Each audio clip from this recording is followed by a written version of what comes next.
Hey guys, Jean Gilbert here to tell you a little bit about the second piece on the program I'll play Wednesday for the Music and Midday program.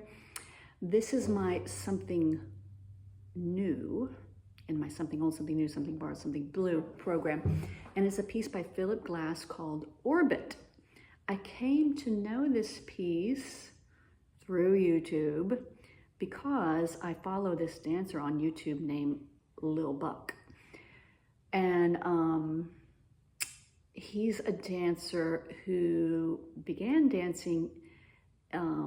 His specialty is this form of dancing called juke dancing, and it grows out of it's a form of street dance in Memphis. Okay, I grew out of the Memphis streets. That's as I understand it, and as he explains it.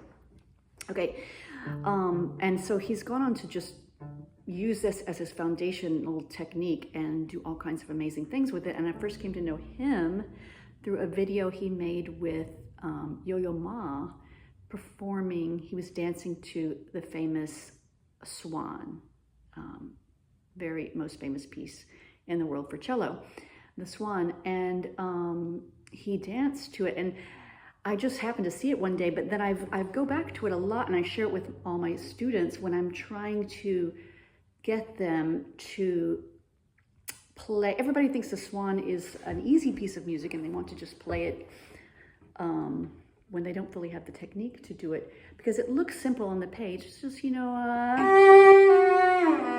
it's just not very many notes. But what's hard to do is to find the music between the notes. And so I'm always encouraging my students to do this, to find the music between the notes. And over the years, I've decided that he's the best example of, sometimes they don't know what I'm talking about. What do you mean the music between the notes? And so I always point them to this video, because with his movements, it's incredible that he finds the music between the notes. Anyway, so I guess because I follow him on YouTube, then I happened to see this other video he made with a different cellist of where he dances this piece called Orbit for Philip Glass.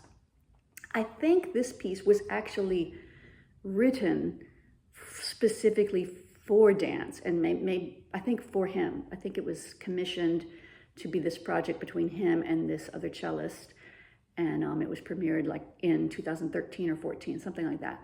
2013, I think.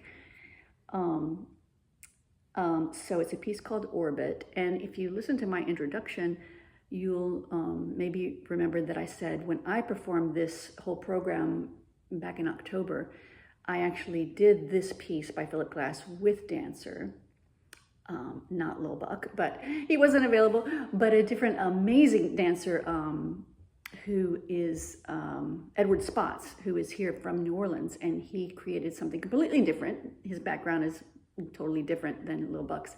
So he did this amazing dance for Orbit, but you won't see it. It involved trapeze, and plus he's not available. So anyway, I'm just going to play the piece on its own because it's a great piece of music.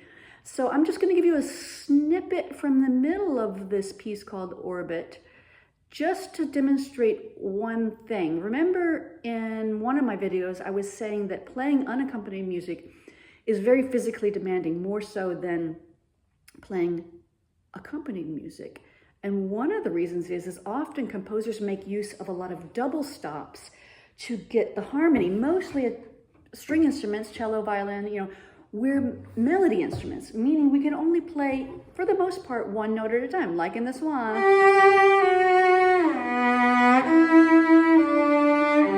Right, it's one note followed by one note followed by one note. But guess what?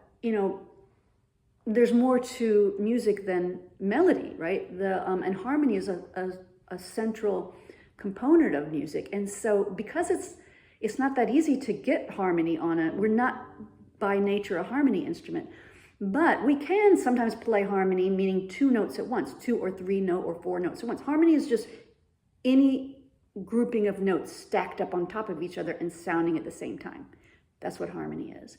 So a lot of times in unaccompanied music, the composer will call on the instrumentalist to play 2 notes at once, like that, instead of 1 note at a time. Well, it's, difficult in its own right, just to hold down one note, but to hold down two notes at once is straining on the muscles. So that goes back to what I was talking about, how unaccompanied music is more physically demanding.